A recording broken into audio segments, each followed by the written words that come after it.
আসসালামু আলাইকুম ভিউয়ার্স, আশা করি সবাই ভালো আছেন। আরএস মিডিয়া 24 টিভির পক্ষ থেকে সবাইকে স্বাগতম। এক্সেল পর্ব 9-এ আমি আছি রফিকুল ইসলাম। গত পর্বে আমরা দেখেছিলাম কিভাবে একটি ডাইনামিক এক্সেলে আপনার বিল চালান তৈরি করা যায় পিকচার এবং ইমেজ ইউজ করে, এবং শেপ ব্যবহার করে কিভাবে একটি ডাইনামিক বিল চালান তৈরি করা যায়। তো আজকে আমরা যে কাজটি দেখব সেটি হচ্ছে একটি ডাইনামিক ডাটা এন্ট্রি। আমরা কিভাবে একটি ডাটা এন্ট্রি ফ্রম এক্সেলের মাধ্যমে তৈরি করব, তো সেটি আমরা এখন দেখব।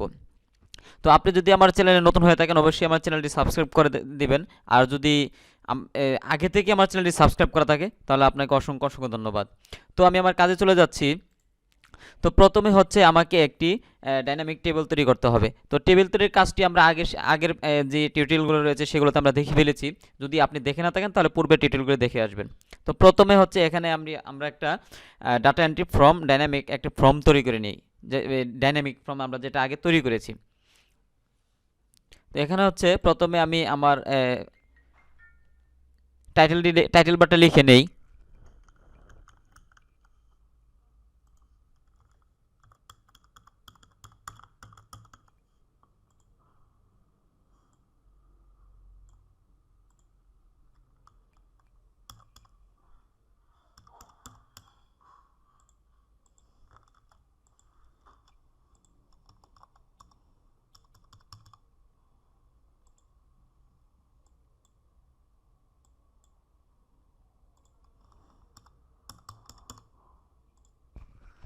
তো আমি আমার ডাটাগুলো আমি লিখে নিয়েছি অলরেডি। আমার যে টাইটেল বারের যে ডাটাগুলো সেটা আমি লিখে নিয়েছি। তো এটা আমি সিলেক্ট করে হচ্ছে এইখানে আমি একটা ডাইনামিক ফর্ম তৈরি করে নিব। তো ফর্মের জন্য হচ্ছে আমি এখান থেকে এই ফর্মটি আমি সিলেক্ট করে নেই। আমি এখান থেকে যে মাই টেবল হ্যাজ হেডার্স এটা আমি সিলেক্ট করব, তাহলে আমি যে টাইটেলটি দিয়েছি সেটি আমার হেডার্স হিসেবে নিয়ে নেবে। তো আমি টেবলটি তৈরি করে নিয়ে নিলাম। তো এইখানে হচ্ছে আমি টেবলের যে পেজটা আমি একটু চেঞ্জ করে নেই। এটা নিলে মানে ভালো হয় না, এটা না, এটাও একটু চেঞ্জ করে নেই।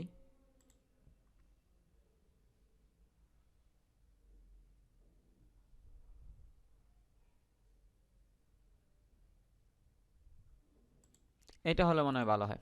আচ্ছা, এই টেবিলটি আমরা নিয়ে কাজ করি। তো এখানে হচ্ছে আমি এটা তৈরি করে নিয়েছি। তো এখন কথা হলো, এইখানে আমি যে টেবিলটি তৈরি করলাম, টেবিলটি তৈরি করার পরে হচ্ছে এইখানে যখন আমি একটা ডাটা এন্ট্রি ফর্ম তৈরি করব, তো ফর্মটি তৈরি করার সময় আমি যে এখন ফর্মটি আমি নিয়ে আসব, আমার এখানে যেহেতু আমি এক্সেল 13 ব্যবহার করি, তো আমার এখানে এক্সেলের যে ফর্মটি আমার সামনে আনা আছে।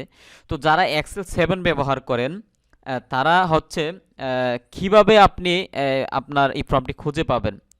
তো আমি আপনার হচ্ছে উইন্ডোজ মাইক্রোসফট ওয়ার্ড 10 এবং 13 যারা ব্যবহার করেন তারা কিভাবে এই ফর্মটি খুঁজে পাবেন সেটা এখন আমি আপনাদেরকে দেখাবো। তো প্রথমেই হচ্ছে এখানে বিষয় হচ্ছে যে প্রথমে হচ্ছে আমি ফর্মের কাজটা হচ্ছে, এখন ধরেন এখানে আমি নাম, father's name, address, mobile number এগুলো দিলাম। এখন যদি আমি ডাটাগুলো আমি তৈরি করতে যাই, তো মনে করেন এক একটা প্রতিষ্ঠানের অনেকগুলো ডাটা তারা তৈরি করতে হয়, অনেকগুলো পার্সোনাল ডাটা তৈরি করে। সেক্ষেত্রে তার এরকম লিস্টে প্রত্যেকটার মধ্যে হচ্ছে প্রথম নাম, তার ফাদার্স নাম, অ্যাড্রেস, মোবাইল নাম্বার, ইমেলগুলো হচ্ছে গড় পরিবর্তন করে করে আমাকে যেতে হয়।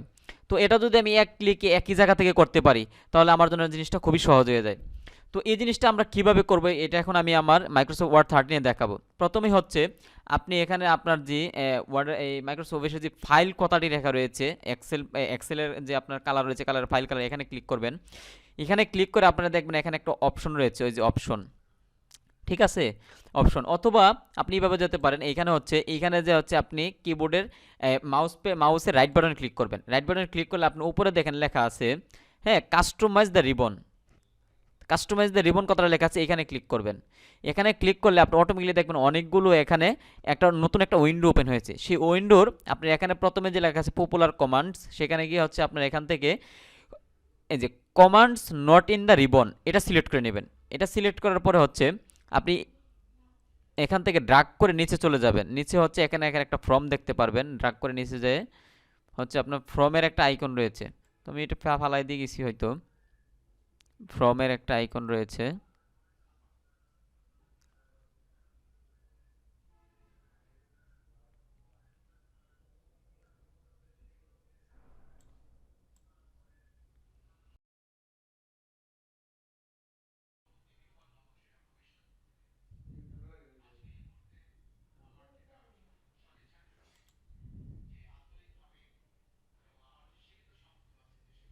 এই যে এখানে ফর্ম, এই যে আপনারা দেখতে পাচ্ছেন এখানে ফর্ম রয়েছে। তো এই ফর্মটি আপনি সিলেক্ট করে হচ্ছে আপনি এখানে অ্যাড করে দিবেন। যেহেতু আমার অ্যাড করা আছে আমি অ্যাড করব না, আমার এটা আগে থেকে অ্যাড করা আছে। তা আপনারা এখানে ফর্ম সিলেক্ট করে এখান থেকে অ্যাড দিলে এখানে ওকে দিয়ে দিলে তারপর এটা অ্যাড হয়ে যাবে। ঠিক আছে, তো আমি এটা অ্যাড করছি না কারণ আমার অ্যাড করা আছে। আর যারা মাইক্রোসফট ওয়ার্ড 7 ব্যবহার করেন, তারা কীভাবে এটা অ্যাড করবেন, আপনি দেখবেন এখানে আমার এখানে ফাইল লেখা, আপনার এখানে দেখবেন যে একটা এক্সেলের একটা লোগো দেওয়া আছে, সেখানে ক্লিক করবেন। সেখানে ক্লিক করার সাথে সাথে একটা নতুন উইন্ডো ওপেন হবে। সেই উইন্ডোর ওপেন করার পরে দেখবেন এক পাশে বাম পাশে লেখা আছে কাস্টমাইজ। তো কাস্টমাইজ অপশনে ক্লিক করে আপনি এখানে ক্লিক করার সাথে সাথে আপনি এখানে লিখবেন যে পপুলার কমান্ড ড্রপ, মানে পপুলার যে কমান্ড ড্রপ লেখা আছে ওইখানে ক্লিক করবেন। ওইখানে ক্লিক করার পরে আপনার আসবে কমান্ড রিবন। কমান্ড রিবনে যাওয়ার পরে আমি যেভাবে ফর্মটা আমি খুঁজে বের করে নিয়েছি, এই কমান্ড রিবনে যাওয়ার পর হচ্ছে আপনি ফর্মটি সিলেক্ট করে নেবেন। ফর্মটা সিলেক্ট করার পরে যে অ্যাড বাটনটি আছে সেই অ্যাড বাটনে প্রেস করবেন। অ্যাড বাটনে প্রেস করার পরে যখন আপনি উইন্ডোটা ওপেন হবে সেই উইন্ডোতে আপনি ওকে বাটনে প্রেস করার সাথে সাথে দেখবেন যে আপনার উপরে এখানে আমার এখানে যে ফর্মটি এখানে চলে আসছে, আপনার এখানে সেই ফর্মটি চলে আসবে। তো এখানে কাজ হচ্ছে, আমি যদি এখন ধরেন এই ফর্মে আমি ক্লিক করি, এখানে দেখেন অটোমেটিক এখানে ফর্মটা আসার সাথে সাথে এখানে ধরেন আমার এখানে প্রথম রয়েছে নেম, তারপর হচ্ছে ফাদার্স নেম, তারপর হচ্ছে অ্যাড্রেস, তারপর মোবাইল, তারপর ইমেল। এখানেও দেখেন সেম গড়গুলো হয়ে গেছে, name, father's name, address, mobile number, email. ঠিক আছে, তো আমি এখান থেকে হচ্ছে প্রথমে হচ্ছে গড়গুলো একটু বড় করে নিই যাতে দেখতে ভালো দেখায়, কারণ এটা নাম লিখতে একটু বড় লাগবে। তো লেখার পরে হচ্ছে এখন ধরেন আমি এখান থেকে ফর্ম নিলাম। ফর্ম নেওয়ার পর হচ্ছে প্রথম আমি লিখবো হচ্ছে আমার নাম,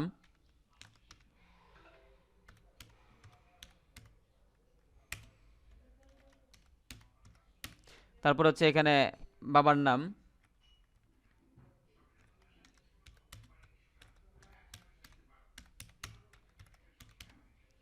তারপর হচ্ছে এখানে দেবেন অ্যাড্রেস,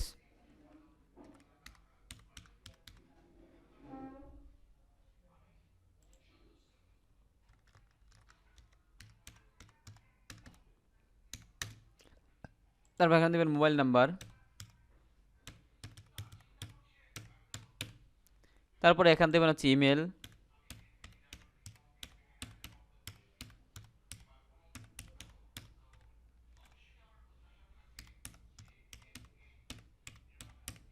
ঠিক আছে। তো এইভাবে হচ্ছে দেওয়ার পর হচ্ছে আপনি এখানে নিউতে ক্লিক করবেন, অটোমেটিক্যালি দেখবেন এখানে হচ্ছে আপনার চলে আসছে। তো এখন যদি আপনার মনে করেন এখানে আমি ঘরটা একটু বড় করে নিই তাহলে দেখতে ভালো লাগবে, তো দিয়ে দিলেন। তারপর হচ্ছে আবার এখানে মনে করেন আরেকটা আপনি যখন আপনি এখানে নেবেন, নেওয়ার পর হচ্ছে এখানে ক্লিক করবেন। তো অটোমেটিক আপনার উপরে ডাটা যেটা সেটাই শুরু করবে, আপনি নিউতে ক্লিক করবেন। নিউতে ক্লিক করার পরে হচ্ছে আবার এখানে ডাটা আপনি মনে করেন এন্ট্রি করলেন।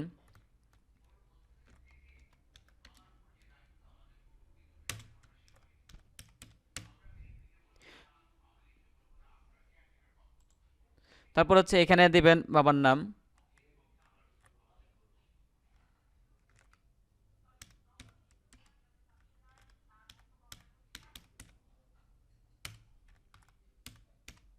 তারপর অ্যাড্রেস দিবেন,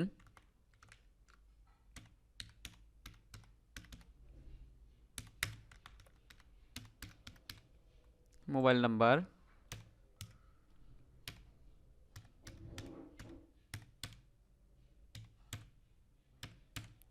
তারপর হচ্ছে এখানে ইমেল।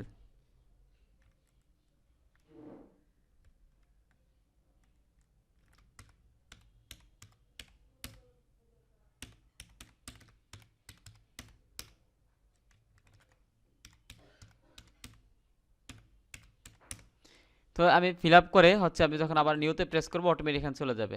আবার ধরুন আরেকটা ডাটা দরকার, সেটা আমি এমনিতে নাম লিখে নিলাম। তারপর হচ্ছে এখানে হচ্ছে আপনার অ্যাড্রেস ধরেন সাপোজ সুনামগঞ্জ,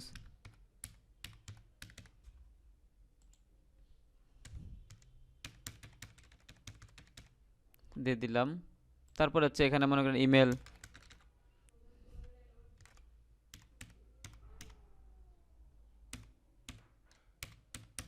দিয়ে দিলাম। তারপর আমি নিউতে ক্লিক করব, আপনি দেখবেন আমি কিন্তু গড় সবগুলো নেই নাই, বাট এখানে যখন আমি নিউতে প্রেস করছি অটোমেটিক আরেকটা ঘর এখানে তৈরি হয়ে গেছে, ক্রিয়েট হয়ে গেছে।